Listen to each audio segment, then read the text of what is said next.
Right to be Read podcast, episode number 13, the Book Magnet series, magnet number 2, the book title.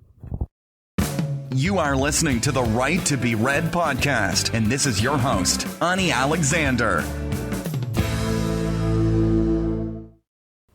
Hello everyone and welcome to the Right to be Read podcast, the podcast that encourages and inspires writers. I'm your host, Ani Alexander, and before we reach the main topic of this episode, I would like to remind you that you can get 3 free ebooks that I have created for writers. The first book will provide 365 writing prompts that will save you from any writer's block. The second book provides a checklist of everything you need to do after you've written your book. And in the third book, you will find out where to get professional covers that sell your book without breaking the bank. All you need to do is go to www.anialexander.com/free, Ani spelled A-N-I, and grab all the 3 books which are waiting for you there. So let's get to the show now. This is the second episode from the Book Magnet series. This week, I'm releasing 1 episode every single weekday where I cover 1 book magnet per episode. By book magnet, I mean those book elements which have nothing to do with the book text, but are the things that potential reader see first before buying the book. So, starting from tomorrow, I will talk about book blurb, book reviews, and book price. We spoke about book covers in yesterday's episode, and today we are at book magnet number 2, which is the book title. To me, both the book cover and book title are equally important. They kind of go together hand in hand.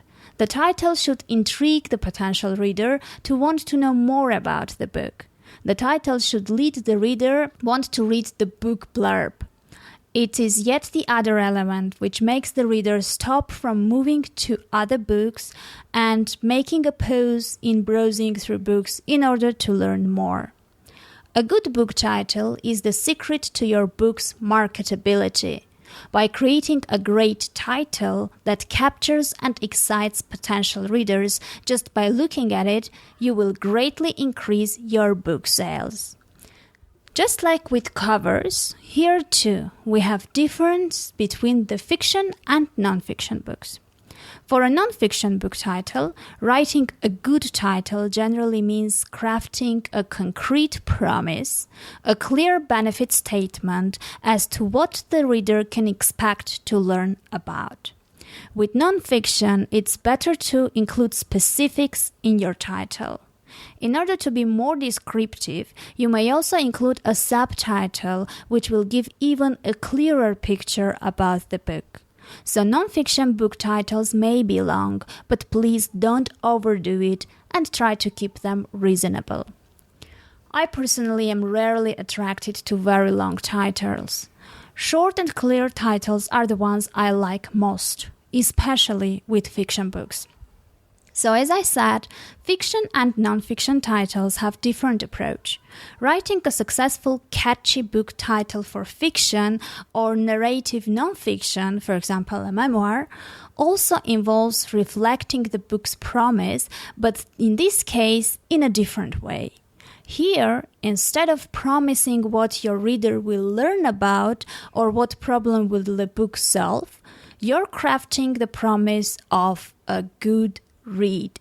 A good novel or memoir title should reflect the content of the book in a way that creates an emotional reaction, intrigue, and/or a curiosity.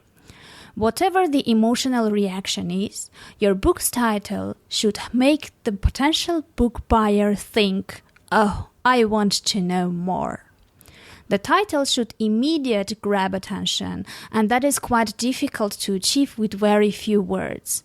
That is why you should take some time and address it seriously.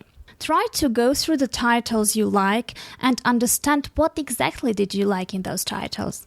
Go through the titles of the bestsellers in your genre and try to find any similarities. Then brainstorm, take your time, and come up with your own options for your book title. Once you come up with several possible titles, it's a good idea to get feedback on those.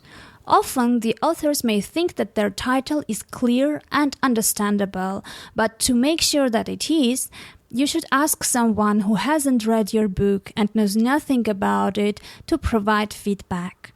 After all, those who will be looking at your book cover and title are the people who at that stage know nothing about your book.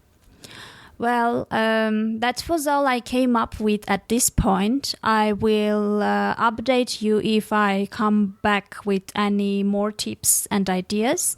I hope that it will help you with coming up with attractive titles for your books.